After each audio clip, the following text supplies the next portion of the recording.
नमस्कार दोस्तों, मेरा नाम है अजीत सिंह और पैसा बाजार हब में मैं आप सभी का स्वागत करता हूं। आज हम एक ऐसी कंपनी के बारे में बात करने जा रहे हैं जिसकी शेयर प्राइस ने एक अलग ही इतिहास रचा है। तो अप्रोक्स 4 से 5 साल पहले इस शेयर की कीमत थी मात्र 10 रुपए। फिर ये 2022 में 2800 का हाई लगाता है और फिर ये शेयर आज की हिसाब से देखें तो इसका करंट प्राइस अप्रोक्स 100 रुपीज का है। तो चलिए जानते हैं इस शेयर के बारे में, ऐसा क्या हुआ था कि इतना बड़ा ग्रोथ इसने दिखाई, फिर डाउन ट्रेंड कैसे आया। तो शुरू करते हैं। स्टॉक की परफॉर्मेंस की बात करें तो पिछले 6 मंथ में इसने डाउन ट्रेंड दिखाया 19.9% का। तो शॉर्ट टर्म में वीकनेस है। और एक साल की बात करें तो 63.8% का डाउन ट्रेंड है। मेजर करेक्शन हो चुका है पिछले साल में।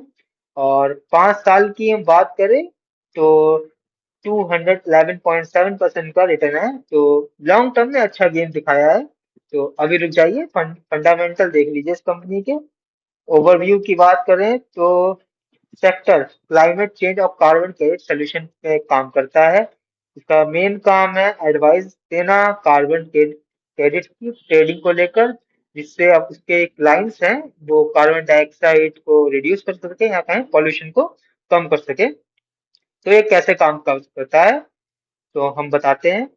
इंडस्ट्री पॉल्यूशन फैलाती है और CO2 फैलाती है। तो इन सभी कंपनीज के लिए ये कंपलसरी है कि इसको नेट जीरो करना, मतलब कि हमें पॉल्यूशन नहीं फैलाना है। और फार्मर्स और जो कंपनी छोटी छोटी जो कि सस्टेनेबल फार्मिंग या फिर सस्टेनेबल काम करते हैं जिससे इन्वायरमेंट को फ्रेंडली काम होते हैं, तो वो उनको कार्बन क्रेडिट्स मिलते हैं पॉजिटिव।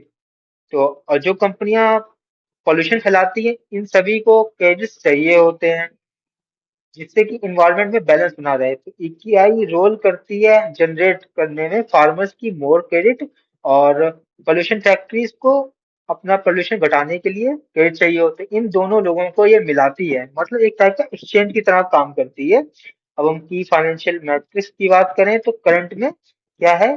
तो करंट प्राइस है इसका 109, मार्केट कैप है 302 करोड़ रुपीज का, बुक वैल्यू है 141 रुपीज की, 52 वीक हाई है 366। अगर आप इसका अपना ऑल टाइम हाई देखेंगे ग्राफ के जरिए तो अप्रोक्स 2800 का हाई दिया है। डिविडेंड यील्ड है 1.83। और रिटर्न ऑन इक्विटी की बात करें तो -3.68। रिटर्न ऑन कैपिटल एम्प्लॉयड की बात करें 0.80। पीवी रेशियो है 0.77। ट्रेड कर रहा है अपनी बुक वैल्यू से नीचे। अब हम बात करेंगे इतना लंबा डाउन ट्रेंड कैसे आया। तो कार्बन क्रेडिट की मार्केट क्रैश हो गई 2022-23 में। कार्बन क्रेडिट के प्राइस थे वो बहुत ही बुरी तरह से नीचे आ गए। उसका पॉलिटिकल फैक्टर ये था कि डोनाल्ड ट्रंप ने कहा कि ये सब हमारे लिए ही क्यों है, मतलब डेवलप्ड कंट्री है उनके लिए क्यों है कि उनको पोल्यूशन कम करना है, और सारी कंट्री तो फैला रही है ना। तो कंपनी ने यह अंदाजा लगाया कि कार्बन क्रेडिट की मांग बढ़ेगी। तो इक्याई ने क्या किया, अपनी इन्वेंट्री में खूब सारे कार्बन क्रेडिट को इकट्ठा किया और सोचा कि जब प्राइस बढ़ेगा तो हम इन सबको बेच देंगे बाहरी कीमतों पर। लेकिन हुआ इसका उल्टा। 2022-23 में प्राइस काफी बुरी तरह से कोलैप्स हो गया जिसकी वजह से इनको काफी नुकसान हुआ। अब हम बात करते हैं इसकी दूसरी वजह, जो कि थोड़ा इसकी परफॉर्मेंस को लेके ऑडिटर्स हैं इनके, जो उन्होंने क्वेश्चन रेज किया इनके कंपनी के ऑडिट के बारे में कि ये लोग अनफेयर प्रैक्टिस कर रहे हैं फाइनेंशियल रूल्स के साथ। तो पहला यहाँ पे कंसर्न उठा और सभी ने इस पे ध्यान देना चालू किया। इन्वेस्टर भी थोड़ा डर गए, भाग गए। उसके बाद कैश फ्लो पे, उनकी स्टेटमेंट पे भी इन पे सवाल उठे। मैनेजमेंट ने मना किया बट मार्केट ने बहुत बुरी तरह से रिएक्ट किया और अभी भी इस कंपनी की हालत ज्यादा अच्छी नहीं है। हम प्रॉफिट एंड लॉस ट्रेंड की बात करेंगे, यहाँ से थोड़ा आपको आसानी से समझ में आया। कंपनी की सेल 2022 में मात्र 1800 करोड़ रुपए थी और 2025 में हो गई है 406 करोड़ रुपए।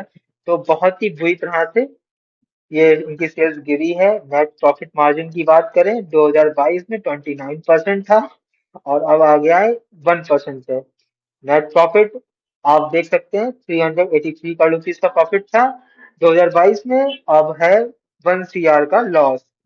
तो ईपीएस था 2022 में 139 रुपीज का, जो कि अब हो गया 0.3 का। तो यहाँ से आप इस कंपनी के फाइनेंशियल देख सकते हैं कितनी बुरी तरह से खराब हुए हैं।